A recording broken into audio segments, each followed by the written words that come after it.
身材完美的精灵在来到人类世界后胖了足足8圈，这一切都是因为精灵毫不节制的吃薯条汉堡所导致的，而体重的增加也导致精灵回不去原本的世界。没办法的精灵只好借助人类减肥店的力量来帮助自己。看着自己肥大的肚子，要求这个男人帮助自己减足以回归原本世界的体重。首先第一步就是身体放松的按摩，但是这对于精灵来说实在是太过刺激了，导致他发出一些哥布林尤为喜。而在按摩完后，精灵的耳朵也给暴露了。精灵本想吓唬男主一下，但是由于自己的体重直接爆白衣服。而精灵之所以要减肥，是因为精灵之门的开启需要每个精灵对应的体重才行。而精灵世界的食物就只有水煮和烧烤，所以精灵在来到人类世界后，对汉堡薯条产生了无法抗拒的诱惑。而为了回到精灵世界，男主在隔天就带精灵跑起了每天5公里的步，跑完步之后就是跳绳，然后这种训练足足持续了1个月的时间。功夫不负有心人，精灵小姐的身材终于回到了原本。而减肥成功的精灵也是来和男主进行告别的。而劳累了一天的男主也来到了汉堡店准备放松一下，但谁知隔壁坐的就是刚刚回去的精灵小姐。经过上次的经历，精灵小姐发现自己可以瘦下去，那既然可以瘦下去，还压制什么？所以她又回来进行了一番大吃特吃，把身材恢复成了胖。而在后面的剧情就是画风突变了，讲的就是如何进行减肥。感兴趣宝贝的可以去看看。精灵大雷最新一集来袭，这个超市售货员就是传说中的黑暗精灵，只不过他贪图人类世界的美食，已经变成了一个坦克。而黑暗精灵和精灵是完全敌对的关系，所以金毛坦克特使发出了弓箭，准备射死黑暗坦克。但是看着黑暗坦克手里魔战，金毛还是决定动用嘴炮的能力把对方给击败。就连认识精灵的男主也被黑暗坦克当成了敌人。在得知男主曾经帮助精灵减肥后，还是请求男主也帮他减肥。而黑暗坦克减肥是因为他们在变身的时候需要穿戴提高魔力的紧身衣，但是现在这副坦克的躯体别说紧身衣了，就连宽松衣都会爆衣。而由于变不了身，就连魔物小玩偶都只能召唤一只，实在是悲催。而猥琐男主听到如此可怜的黑暗坦克，也是决定帮助他。第一步就是帮助黑暗坦克的腿活血化瘀。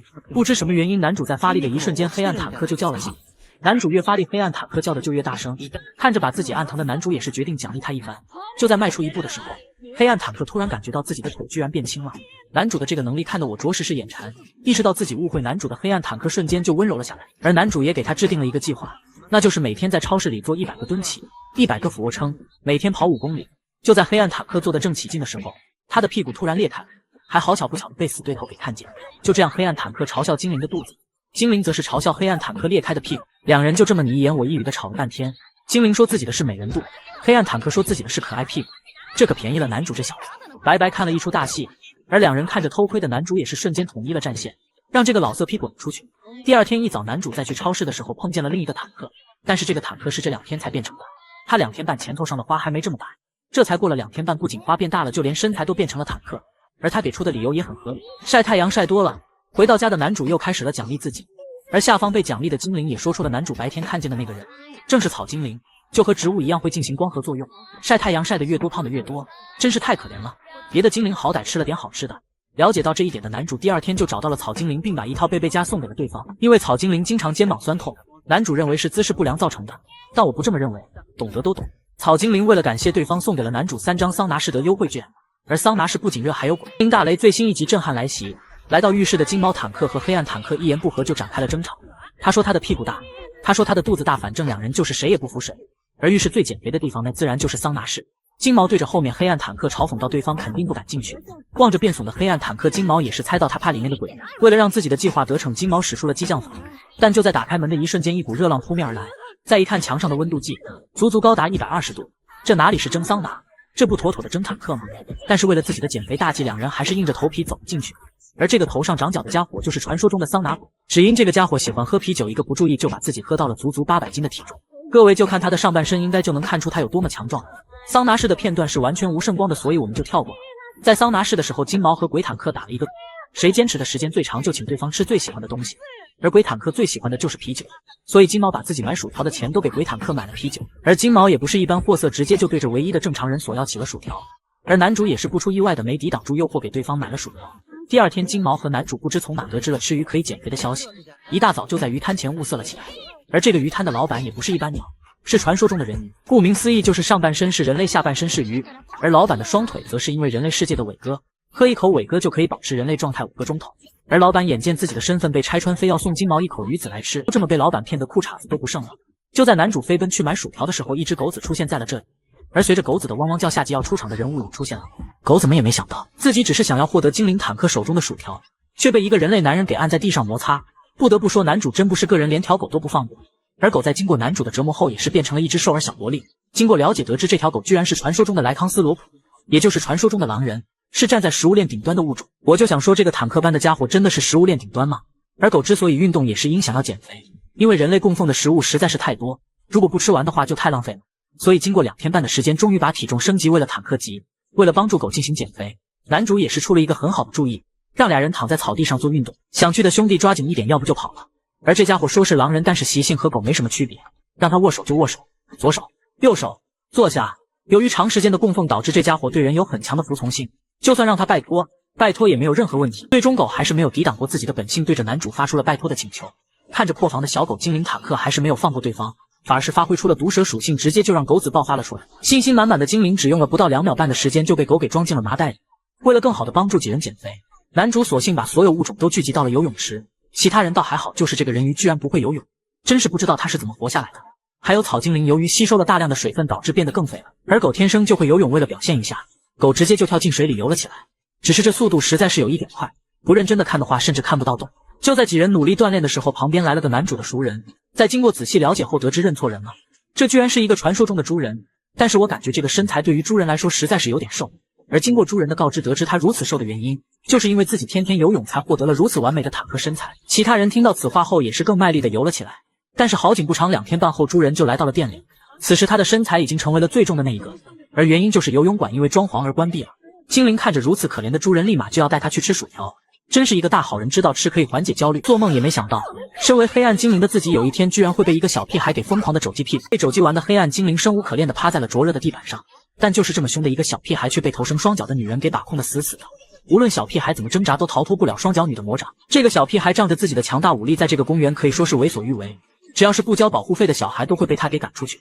而他之所以这么做的理由，是因为他被父母所抛弃，肚子饿得实在受不了了，才会对附近的小孩收取保护费。他的这番说辞本应很具有说服力，但是他左手上拿的那瓶眼药水已经暴露了他的演技。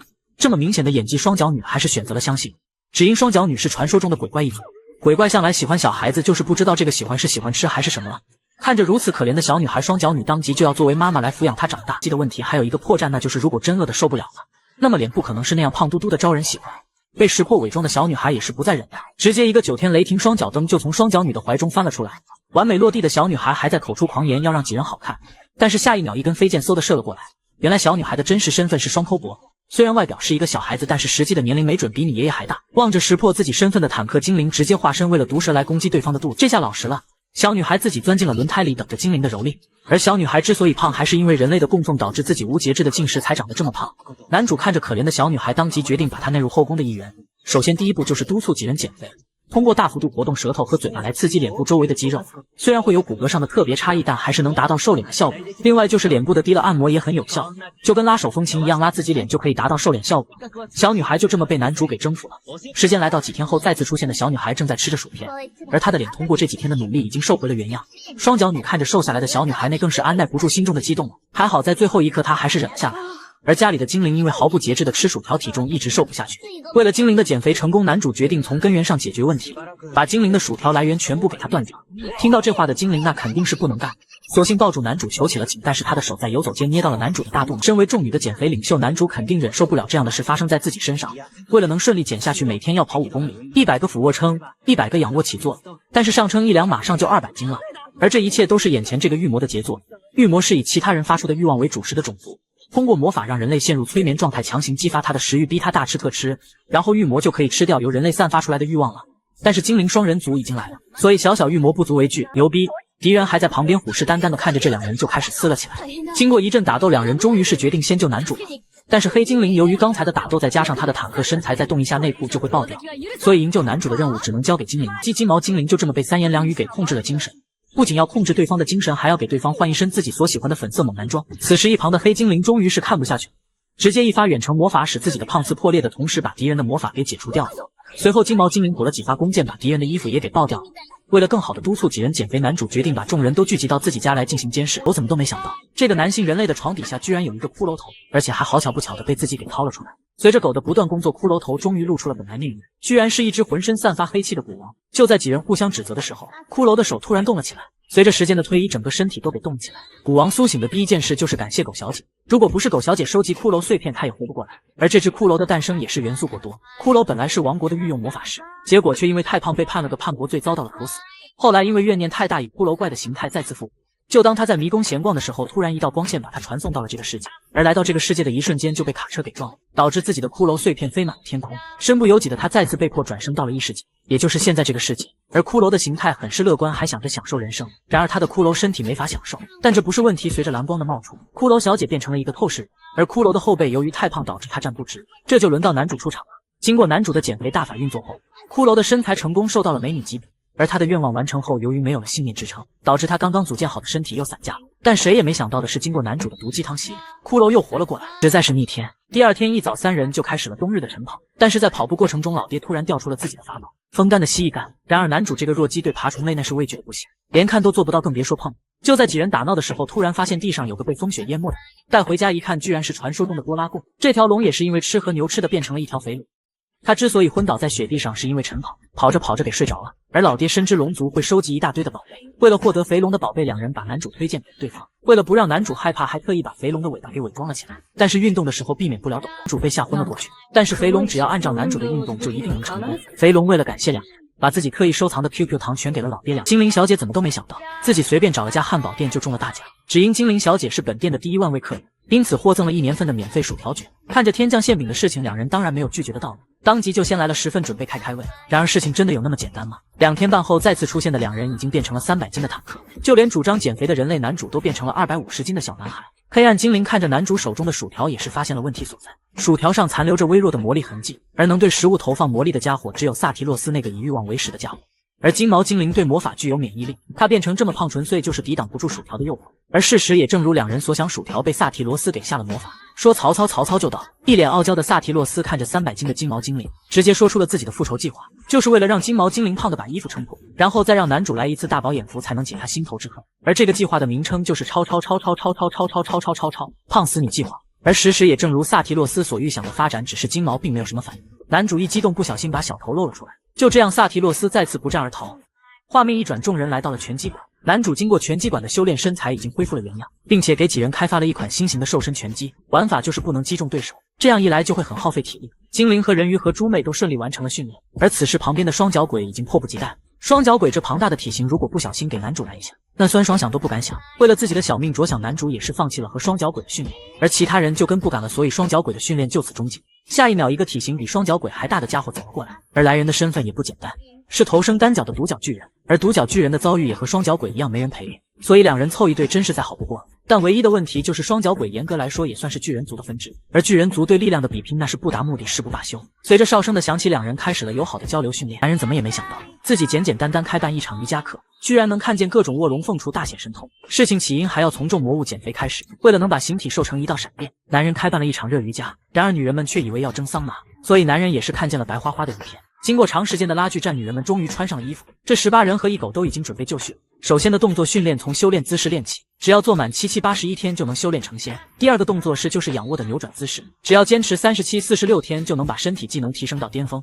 第三个则是扎马步，主要锻炼下体力量。随着训练的姿势越来越多，精灵首先放飞了自我。这个姿势我也不知道是练什么地方，可好景不长，黑暗精灵和精灵是天生的死对头，两人练着练着就开始了作妖。然而黑暗精灵可不惯着对方，拿出魔杖就对了上去。吃痛的精灵已经忍不住要和对方大战300回合了，然而一波未平一波又起。双脚鬼看着可爱的小鬼，非要当对方妈妈，然而小鬼更喜欢后面的独眼巨人。为了能当上小鬼的妈妈，两人决定继续上次未完成的战斗，场面可以说是极度混乱。可就是这么混乱的情况下，骨头小姐临危不乱，仿若入了无人之境，就连双方投来的袭击都能完美躲开。就在局面要稳定下来的时候，前2集出场的龙女走了过来。众所周知，男主一见到爬虫就会吓死，而这次也毫不例外。在见到龙女的尾巴时，直接吓昏了过去。男人怎么也没想到，自己只是口渴喝了一口桌子上的饮料，身体居然发生了肾虚反应。在喷发了250次后，男主的身体终于缩成了2岁半的状态。而这一切都要得益于黑暗精灵的示意。为了能让自己快速减肥，研发出了一款减肥药水。而为了试验药水的成效，决定先拿精灵试试。来到男主家的黑之并没有看到精灵，所以就把饮料放在了桌子上，而自己则是前往精灵的必经之地蓝井。为了让精灵喝掉自己的特制药水，不惜让对方在买薯条的时候把饮料换成了红豆汤。而此时自己在说出早就给对方准备好了饮料。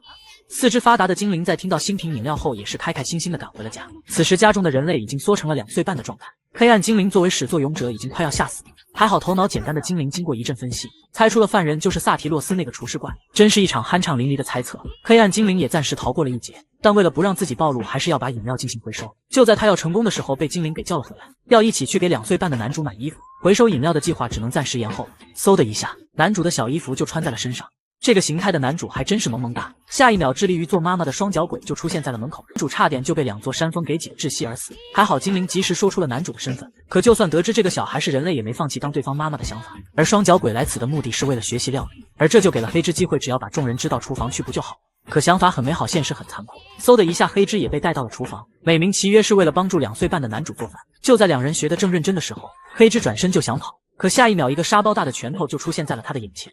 只因双脚鬼和精灵都是头脑简单、四肢发达的货色，所以对周围的动静异常敏感。不得已的黑之只好先行做饭，后面再想办法。在他做完饭后，发出了口渴的请求。精灵听到这话，直接把那瓶饮料拿了过来。过饮料的喷发后，众人也是得知了犯人就是黑暗精灵。而黑暗精灵之所以这么做，是为了减轻男主的负担。听到此话的男主也是原谅了对方。在原谅对方后，男主变成了一个3吨的大胖子。这个精灵刚买完一份薯条，正准备回家，下一秒一个身材哇塞的狗人就把薯条给抢了过去，二话不说就向着远方逃跑了。正好前面出现一个狗洞，直接钻了进去。身材肥胖的精灵也想故技重施，但奈何裤子被墙上的钉子给勾了个正着。精灵本想在不损伤裤子的情况下挣脱出去，只听撕拉一声，裤子的碎片就掉了下来。一人一狗就这么展开了长达2年半的追逐大战。可精灵由于身体太胖的原因，总是被卡在莫名其妙的角落。好不容易追上了狗人，却发现对方抢夺食物居然是为了喂养小狗。原来这个狗人名叫莱加，是狗族的老大，这些流浪的小狗全都是他的族人。而莱加为了喂养小狗，自己都没饭吃了。看到这一幕的精灵也是做了一个违背祖宗的决定，就连小狗都知道薯条是高热量食品，并且盐分太多，就连狗都不吃。没办法的精灵只好给狗去买狗粮。然而他逛着逛着就来到了一间德式咖啡厅，为了让自己的身材也瘦成一道闪电，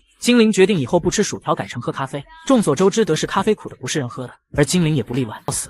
而男主出现在这里，就是为了拿他订购的高级咖啡豆。二人的目的地就是草精灵的所在地。只因男主养的花不知什么原因正在枯萎，而身为草精灵的女人一定有办法救活这盆花。随着草精灵不断的释放魔力，花直接从病怏怏变得绿意盎然了。草精灵在释放魔力后也是发生了虚弱反应，刚好男主订购的高级咖啡豆就派上了用场。而根据精灵喝咖啡的表现来看，这次需要加25公斤的牛奶和糖才能喝下去。众人经过2分半的配合，咖啡也顺利制作完成。然而让所有人都没想到的是，草精灵会吸收水中的养分和水分，而根据成分的不同，它头上的花也会发生变化。在喝过咖啡后的草精灵直接由白变黑，成为了一个十足十的辣妹。而为了报答男主的咖啡谢礼，也是毫不吝啬的和众人玩起了捆绑游戏。在抓到男主后，草精灵决定吃掉对方，最后在众人的通力合作下，还是没能救下男主。男人怎么也没想到，自己一大早醒来就看见了满目春光，而裤子裂开的精灵却一脸无所谓的模样。只因精灵的备用裤子有足足1大箱，而这些裤子之所以长得一模一样，是因为有速干、防臭、透气性的完美功能，非常适合胖胖身材的精灵小姐。说着说着，精灵突然就把裤子给脱了下来，一点都不顾及男主的感受。只用了2秒半的时间，精灵就换了一条全新的裤子。然而还不待他高兴，只听撕拉一声，刚刚换好的裤子就被精灵给撑破。而远处的天台上正有一个吃冰淇淋的蒙面女侠偷偷观摩。为了帮精灵解决肥胖的问题，男主带着对方跑了整整5公里的步。可下一秒，前方就出现了一个薯条专卖店。没办法的男主只好答应对方，到家之后给他做低热量的薯条。而那个蒙面女侠还在暗中观察2人。跑完步之后就该按摩了，首当其冲的就是黑暗精灵黑之。只见男主一招小臂推拿术就把黑之给按得发出了不可思议的声音。要知道黑之以前可是御姐生，这下直接就变成了萝莉婴。服务完黑之后，就该轮到其他人了，人鱼、猪人，还有各种人。在服务完几人后，天空突然响起了一声闷。众所周知，巨人族由于长得高的原因最怕打人。第2声闷雷响起后，独角巨人直接把草精灵的衣服给卸了下来。随着第3道雷声的响起，巨人族也发生了自爆反应。按摩结束后，就到了撸狗时间。很快时间就来到了夜晚。在告别狗小姐后，蒙面女侠终于忍不住显出了身形。蒙面女侠约男主到旁边的小树林一叙。男主面对如此直白的请求，那肯定不会拒绝。嗖的一下，2人就来到了小树林深处。还不待2人深入交流一下，女主的弓箭就射了过来。而蒙面女侠看着如此不讲武德的女主，也是不再隐藏。只见面具下面是一张和女主有9分相似的脸。来人正是女主的姨妈，此次前来的目的就是为了把女主给抓回去，而想要回到精灵之乡，体重必须恢复到原有水准。话不多说，姨妈直接对女主展开了操练，不仅不让她吃早饭，还让她拉着自己负重前行。时间好不容易来到了中午，本以为中午的午饭会是自己心心念念的薯条，可结果却是自己最讨厌的西兰花。可如果不吃就只能饿着，而不让男主参与的原因就是男主是个好人。如果男主一直出面参与的话，那女主这辈子也瘦不下去。这个精灵在吃过人类世界的薯条后，体重竟从90斤骤降到180斤，而他的精灵姨妈在来到人类世界后也没能幸免。就这样，为了恢复到原有的健康水准，姨妈和侄女就开始了长达2年半的减肥之路。可姨妈的修行居然是看着女主锻炼，而她自己则是在旁边吃雪糕。就算侥幸逃脱想吃一口薯条的时候，也会被突然出现的姨妈给抓住命运的后脑。女主在见到这种毫无人性的锻炼后，终于是忍不住爆发了出来，说什么就算他是坦克我也喜欢，以后不管他变成什么我都会永远守护他。就算长到200斤、300斤还是500斤都没关系。姨妈看着不知死活的男主，也是决定送他去西天好好玩一圈。下一秒，一把木剑带着狂暴的烈风就向着男主劈了过去。牛逼牛逼！短了12集的男主居然硬了起来。在通过姨妈的测试后，女主的减肥所有权终于回到了男主手中，而这次的效果也很明显。只过了短短2天半的时间，女主的水桶腰就缩了一圈。这一幕可把其他外地人眼馋的不行。凭什么你能瘦我们不能瘦？凭着这样的想法，外地人开始了集体跑步。正所谓有好的就有坏的。全局唯一的反派又开始了作妖。反派深知精灵对薯条的抵抗力无限接近于零，所以他就在精灵的必经之路上打着试吃的名义，送给了精灵300吨的薯条大套餐。而家里的姨妈正在看着黑暗精灵做蹲起，就在她做的正开心时，一条肥龙走了进来，张口闭口就要找驯龙师。众所周知，这部剧的男主是不配拥有名字的，只有3个外号：人类、兽龙师、减肥师。而面对站在食物链顶端的肥龙，黑暗精灵那是丝毫不虚，直接就跟对方骂了起来。具体骂的什么咱也不知道，反正肥龙在后来发生了红纹反应，后面的画面全爆一想看的自己去看原片吧。而外出溜达的精灵终于是回到了家，只不过他原本瘦了1圈的肚子现在胖了3圈。而人类和姨妈在得知前因后果后，也是免不了训斥对方一顿。还好男主的包容性非常强大，而精灵面对如此温柔的男人，也是叫出了对方不为人知的名字。